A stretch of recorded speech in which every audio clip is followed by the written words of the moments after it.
what we do for our fans. There's no doubt about it.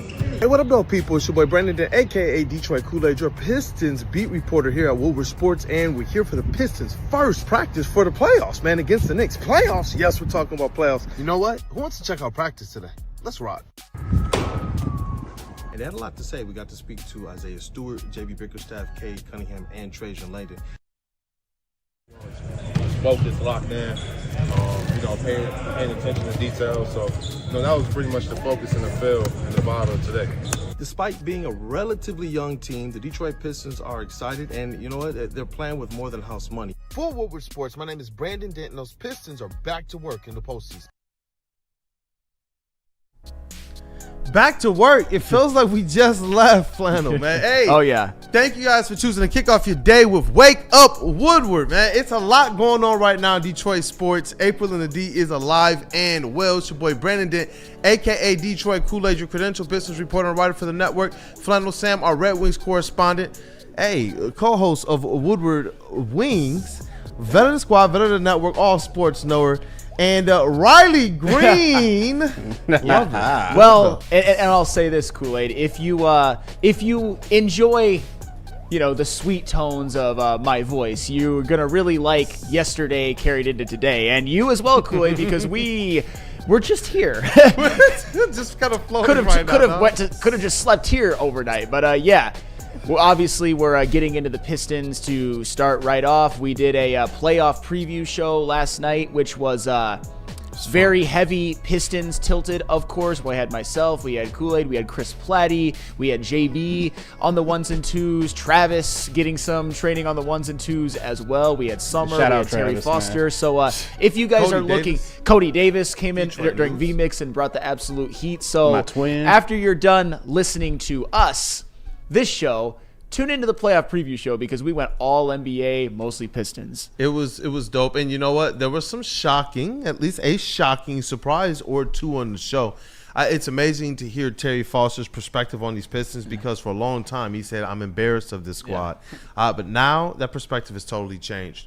And tell the people what's on the menu today before we jump into sights and sounds from Pistons practice. Well, we got to talk about the Tigers. One man in particular in the segment after this one. I'm sure a lot of you guys are excited about that. But also, I think every time Brad Holmes speaks, great sound bites come out. There's a lot to talk about. And Brad Holmes had a press conference last night. And like every other show, we clipped up or were able to grab some clips of him, and we're going to talk about that. I feel kind of robbed because, of course, he was on a press conference at like 9 o'clock yesterday, so we're the only show that didn't get to cover it more in real time, but it just means that our Friday show gets to be more TLB. So we're certainly going to get into that, and also, before we leave today, we certainly are going to give our predictions for the first round of the Pistons-Knicks series and give a couple of keys. So it is a jam-packed show. That's the great thing about all of our teams being good. Yeah, except one. This is Just had to throw that still out scoring, there. Doc. A little bit. Still scoring about Woodward those Red Wings. What up, Phil Cavazzi? You still scoring? I'm not thinking about him right now. Yeah, But exactly. man, with all Malik Beasley on him, dog. You guys will hear that clip in a little bit too.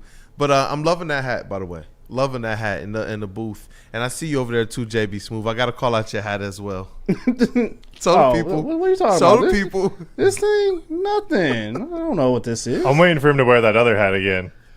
What are you talking Which about? one? You know Kool-Aid. You didn't notice it till the end of the show. Bro, you got to have to jog my memory because it's piece JB by knows piece, what I'm it's on the talking way about. back. I have no idea what y'all talking about. We're gonna have I have to, no idea. In Nope. the break, dog. In Yeah. the break, definitely.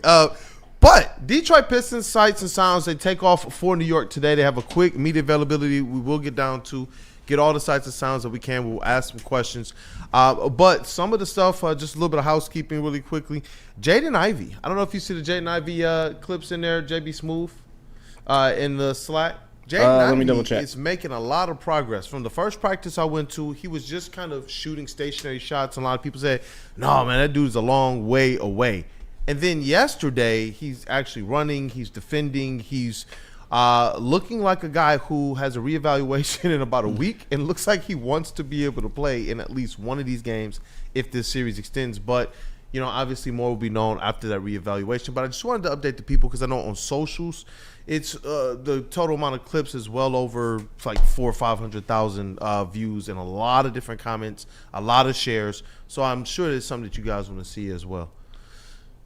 Here he is yesterday at practice, getting in a full little run, sprints, stops, starts, effectively like the basketball type things that you would do on the court. It's not everything full motion and full speed ahead, but it's getting him back into what they say reconditioning and court work. And there is another video of him as well out there actually going full throttle, layups at the rack against the defender, and then immediately turning around and going back and defending somebody else out on the perimeter. So I just wanted to say shout out to Jaden Ivey and shout out to Dennis Jenkins as well. This is just a little housekeeping. He is the Detroit Pistons two-way player, and he was named to the NBA G League All-Rookie team. So shout out to you. Congratulations to Dennis Jenkins. He was one of the coolest people I was able to talk to. Very down-to-earth at Summer League, and I just wanted to give him, the Motor City Cruise, and my guy Brody Hickle a shout-out. But with these Detroit Pistons, there's been a lot that they're talking about in terms of their confidence and such. And yesterday we got an opportunity to talk with JB Bickerstaff. We got to talk to Stu. Got to talk to Malik and Tobias, and all of the vets are saying the same thing, that the goal the entire season was his expectation. But I got to ask JB Bickerstaff, how do you define or measure that success? A similar question that we had on our show yesterday.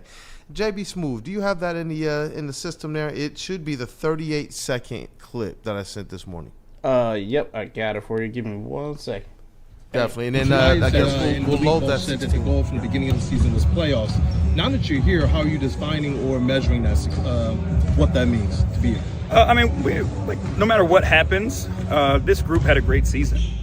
What they were able to accomplish and how they were able to grow, you know what I mean? It was a great step for the organization and for this team. That doesn't mean we're happy to be here, and we'll never take that approach. We're not just happy to be here. We're going to go out and compete our tails off and see how far we can go. Anytime you get an opportunity to compete, that's the mindset that you have to have is, you're going out to get a job done, and that's where our guys are right now. And we'll roll right into the 16-second one that I sent this morning as well, where he's talking about Isaiah Stewart. Just want people to be able to get, bits and pieces of where this team's mentality and mindset is as well, because I have a couple more from JB Bickerstaff and one that I know is going to get people pretty fired up. Okay. And to piggyback on that, Isaiah Stewart, a career low minutes per game, but a career high in games played, assists, blocks, efficiency. But against the Knicks, he was pretty effective as a defender. Do you see his minutes going up in this playoff series? We'll see. All right, thank y'all. This one, I'm calling this one. We might need these T-shirts. He's confirmed it. And after that, I shouldn't have cut the video because all the media that was there, shout out to our guy John, he looked right at me and was like, that means that's a yes. That's a yes. Everybody was like, oh, so you know what, man? Unleash the beef. JB is about to unleash the beef in this series against Karl Anthony Towns. And it's one of the more pivotal matchups I think you're going to see in this playoff series. Yeah, and that's Isaiah Stewart. This is kind of the perfect series for him to get unleashed even more than he was in the regular season. We know that on a per-minute basis, he was an absolute demon with his rim protection, rebounding, block shots, especially on a pound-for-pound basis. But could Isaiah Stewart really solidify his reputation as the cat stopper?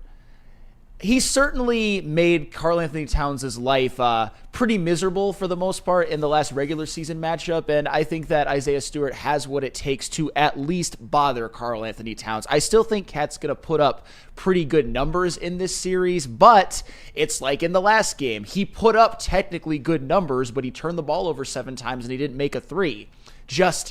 And Stu, he's just that pain-in-the-ass pest that Karl Anthony Towns hopefully is seeing in his nightmares in between games in the series.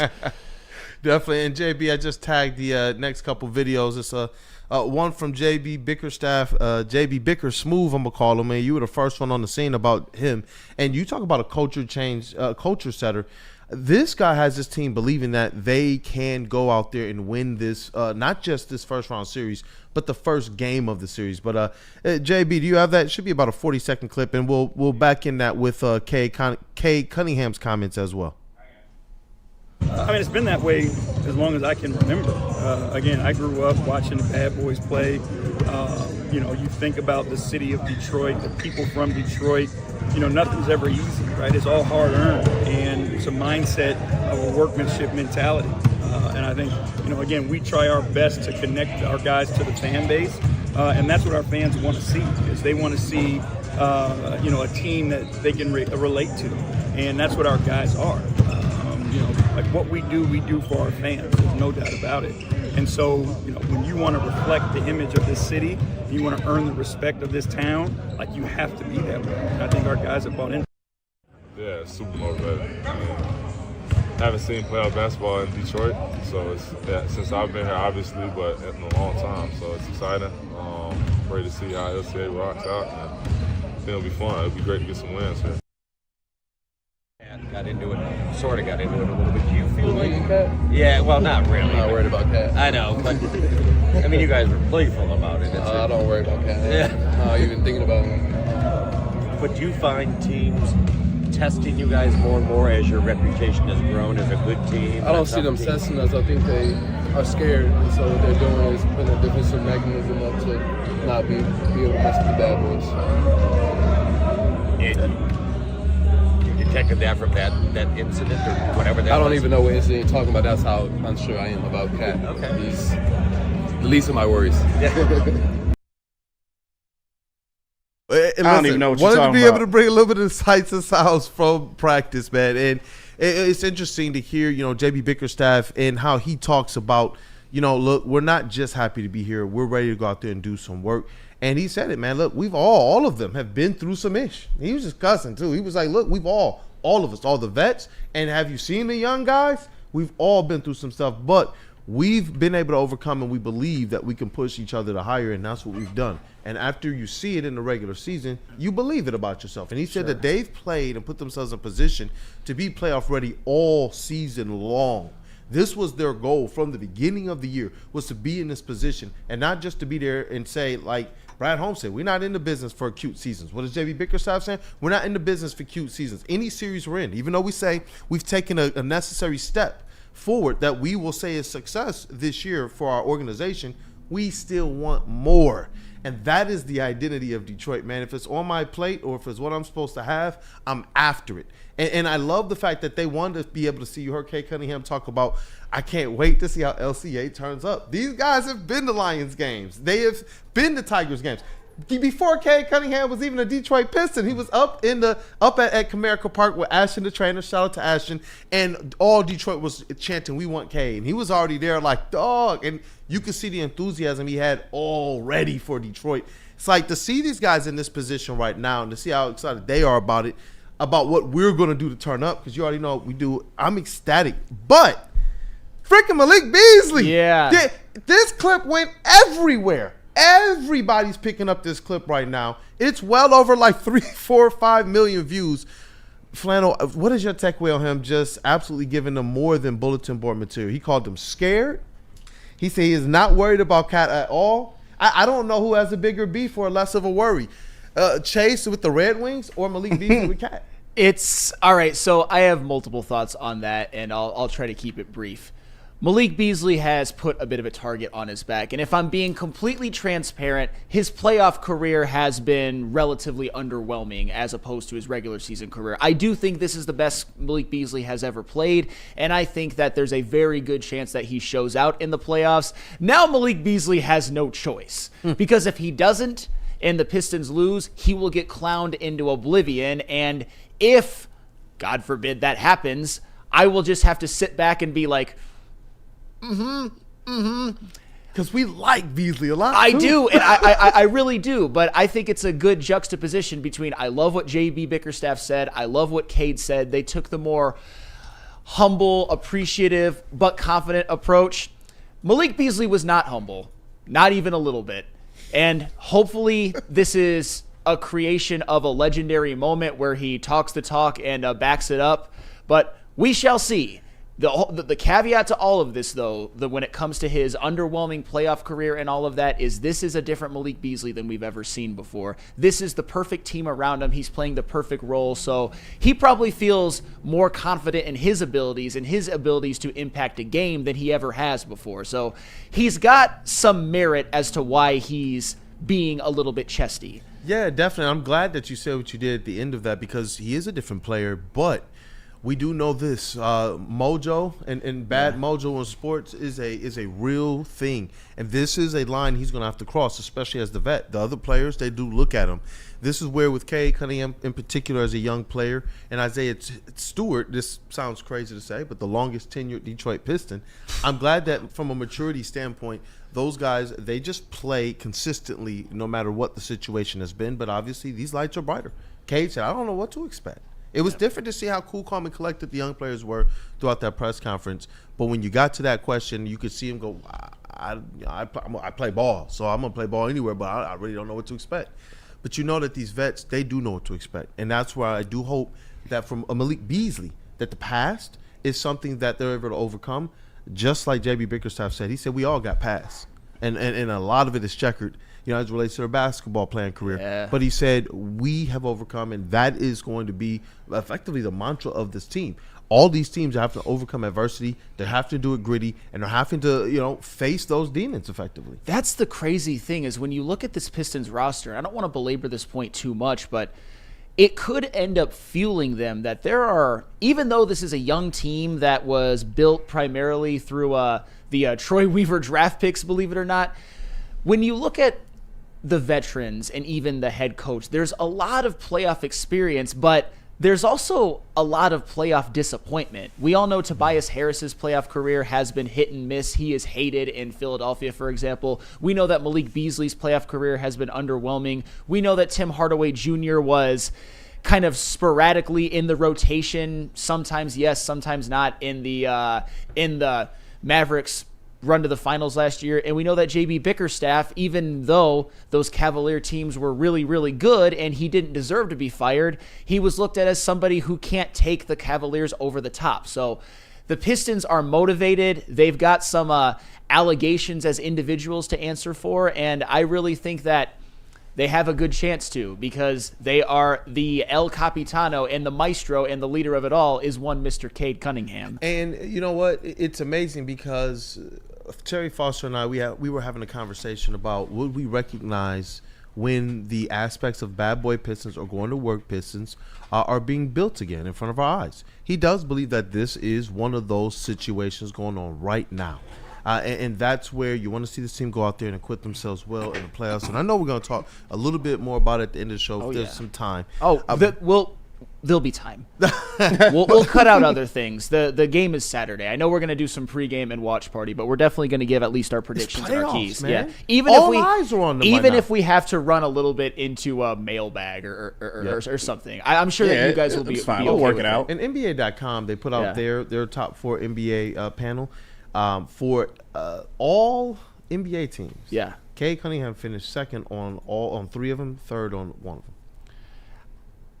Second or bust. Second or above or bust. I don't think that there's any argument that he should be third. The argument is first or second, and I even said as much, that if he gets second, I'm not going to throw a fit about it, because I think Anthony Edwards deserves first as well. There's a bit of a logjam, but at the end of the day, got to be second or higher. Yep. Second or higher, or we riot. I'm seeing a couple where people are saying he has made a great case for first, but it's going to be interesting to see. But I know we're going to talk a lot more about it. I'm only going to say his name. I'm going to leave the honors of even saying the stats simply to you, Mr. Riley Flannel Sam. Flannel Green. Flannel Green. But those Detroit Tigers, they get another win over AL Central opponent, 6-1. We're going to get into it in this next segment, and I can't wait, man. I can't wait. We got a little video that we're going to start off the next segment with as well, so stay tapped in. We got a couple videos, actually. Yeah. Got lots of videos. Somebody got excited over a certain event. Just a little in bit. The Tigers game last night. Absolutely. But Chase, tell us about Mad Packs, please. Yeah, Oh, absolutely. you get to say it today. Nah. Cade